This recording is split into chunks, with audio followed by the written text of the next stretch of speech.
Alright, in this video I'm going to compare the Blackmagic Pocket 6K to the Nikon ZR Red cinema camera.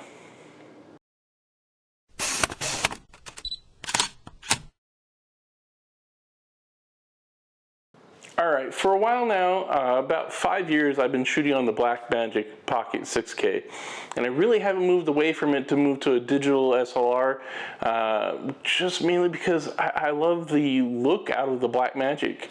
The color science, just the overall look, it's hard to explain. If you use the cameras before, or any camera that's made by Blackmagic, you'll really know that they have beautiful footage.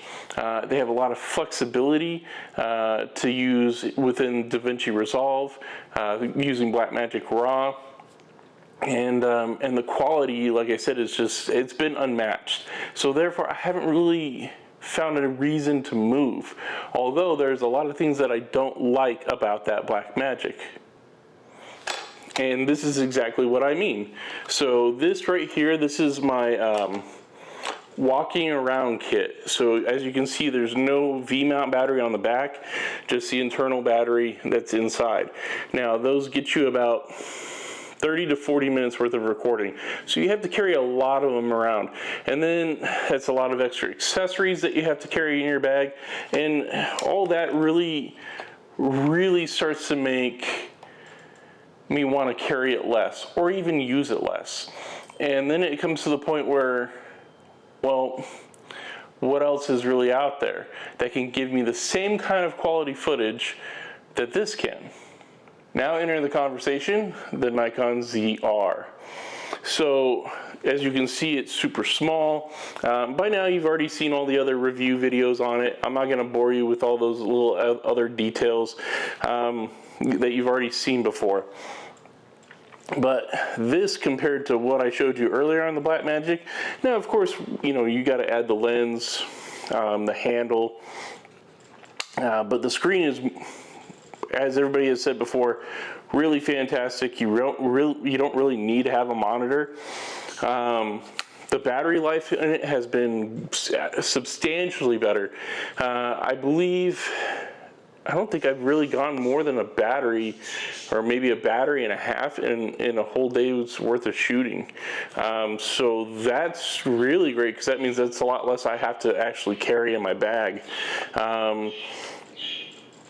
The memory, that is a little bit of a downside for me. I hope in a future firmware update, we can go USB-C to a hard drive, kind of like what I do in my Blackmagic.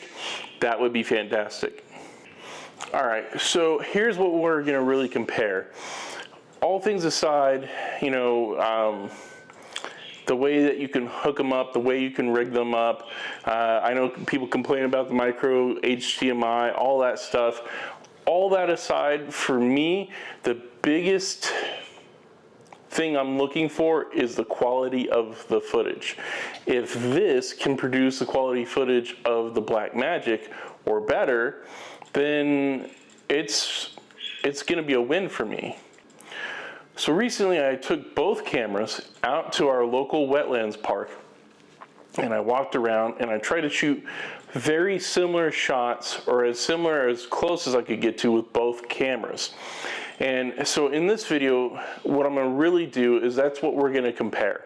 We're not going to compare form factor so much, although because you guys already know that the Blackmagic's been out for a while, the Nikon ZR has been out for a while. Like I said, there's other reviews about all that stuff. We're just going to look at the footage. So what I'm going to show you is footage from both cameras with no color grading on it. Essentially, I took the raw footage and I just put like a conversion LUT from the raw footage to Rec 709, and then left it as is. So it's basically kind of what you would get straight out of the camera. The other big thing here too is I tried to make it as fair as I possibly could between the two cameras. So I put both cameras on their base ISO, which is on the Blackmagic 400 or 3200. In this instance we use 400, and then 800 on the Nikon ZR. And then because with the Nikon ZR, all I have at the moment is the 24-70 f4 lens. On my Blackmagic, I stopped down to f4, so that way the depth of field is relatively the same. Even though one's a full frame, one's like a Super 35 sensor. But in comparison, I try to make everything the same white balance, 5600, and then just same 6K, 24p, and also with the same ND filter, 6-stop ND filter on both. And that way, we're just really comparing as close as possible, apples to apples, on both pieces of both cameras. All right, so here's the first set of footage that I want to show you, and this is just the beginning. It was a very cloudy day outside, and so with the overcast, it was kind of a little bit challenging in some spots to try to get, especially we're here at the pond, and there's ducks going around, so I try to shoot the ducks with water, and then when they were on the land, I try to make it as fair as possible.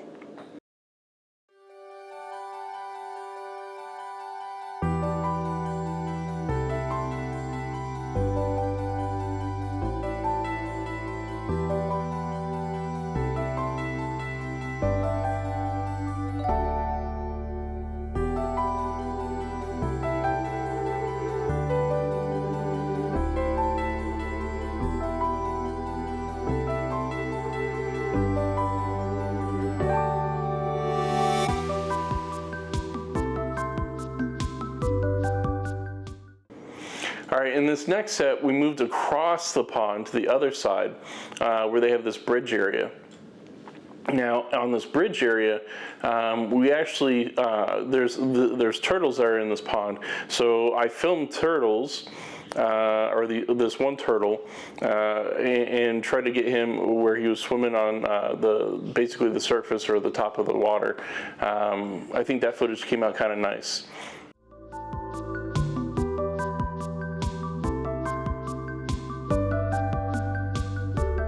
I also think the footage where it was just the one tall piece of grass that's leaned over, that's got a little bit of water droplets on it with a nice shallow depth of field, I kind of really like that. That shot's very similar on both cameras. That's a pretty good comparison.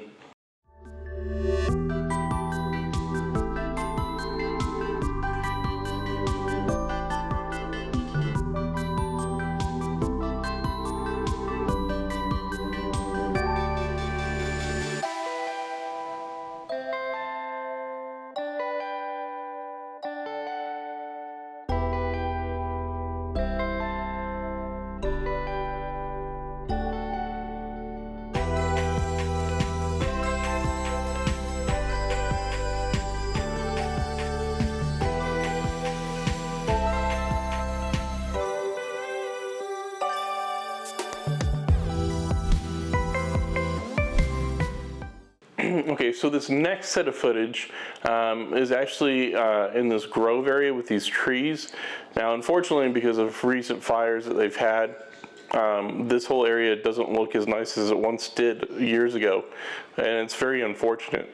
But you can see that I was filming that area and filming my youngest son, where, of course, the Blackmagic doesn't really have autofocus, so that's really where I've been drawn to the Nikon ZR as a one-person, shooter, essentially. Autofocus is a game changer.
All right, so in these next set of shots, actually the clouds had moved and the sun was out, so it was definitely brighter.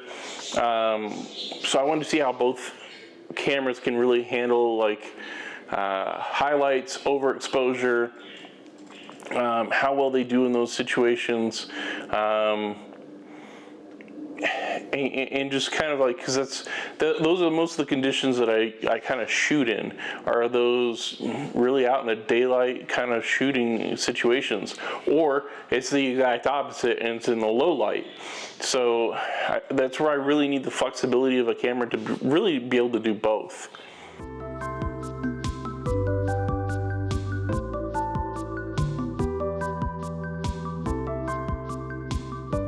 Alright, so this last set of footage that I'm going to show you in comparison is some of the similar clips that you've seen before already, but this time I actually went through my regular workflow process for both sets of footage, so both Blackmagic RAW and the R3D log file, and I tried to, you know, just go ahead and edit them and give you what it would look like with some sort of edit on top of it, some sort of color grading on top of it. So let's go back and let's look at some of those shots and see what you think.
All right, so that's really the footage that I have for you. Here's my biggest takeaway, at least this is my personal opinion from this, from looking at both of them and looking at the raw footage from both cameras. I still like the way the Blackmagic looks. That being said, it's the raw footage, to my eye, looks warmer for whatever reason versus the red log file footage. Even though it's on the same white balance, I noticed a lot of the shots were just a little bit warmer. Especially the shots where you see like the tall weeds, like the tall I forget what they call them, the tall grass, like that's the yellow color.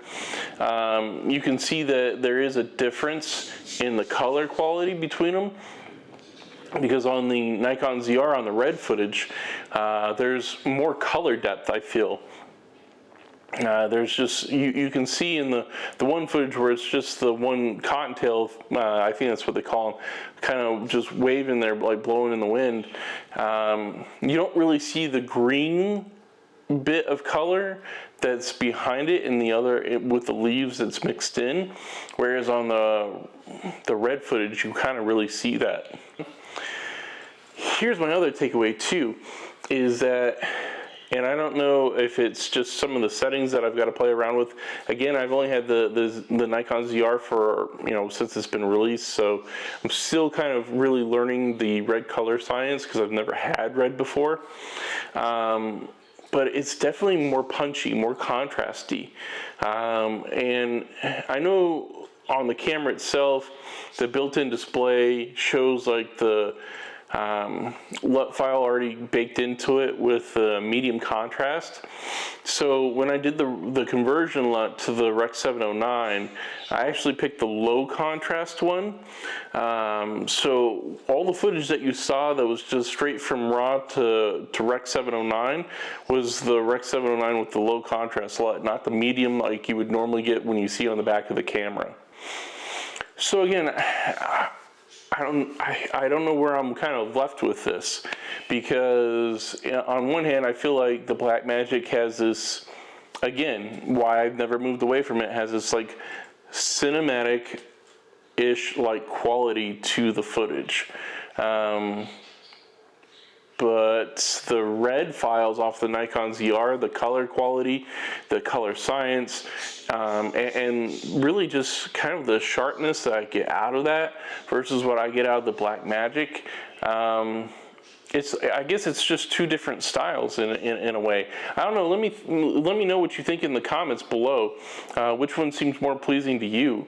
Now again, once I get some more lenses, some more things for the Nikon ZR, maybe I'll go back and kind of revisit this and try to get maybe more shallow depth, something under like an f4, something more like a 2.8 or like a real semi lens that's 1.4-ish, and then try to do stuff that's similar that way. But all in all, I feel like they are really two very different cameras with two different styles.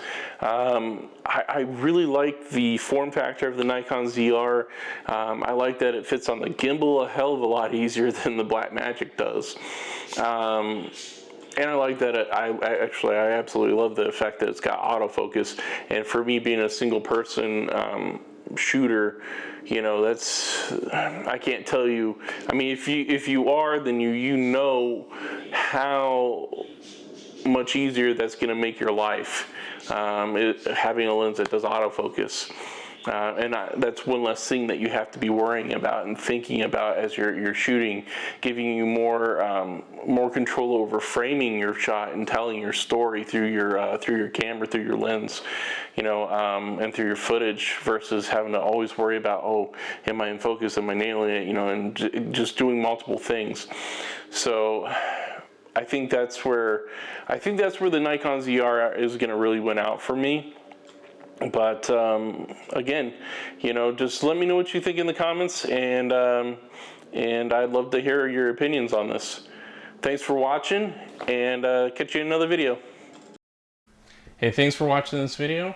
If you liked it, don't forget to hit the thumbs up for me, and also subscribe to the channel and hit the little bell notifications so that way you can see all future content from this channel. See ya.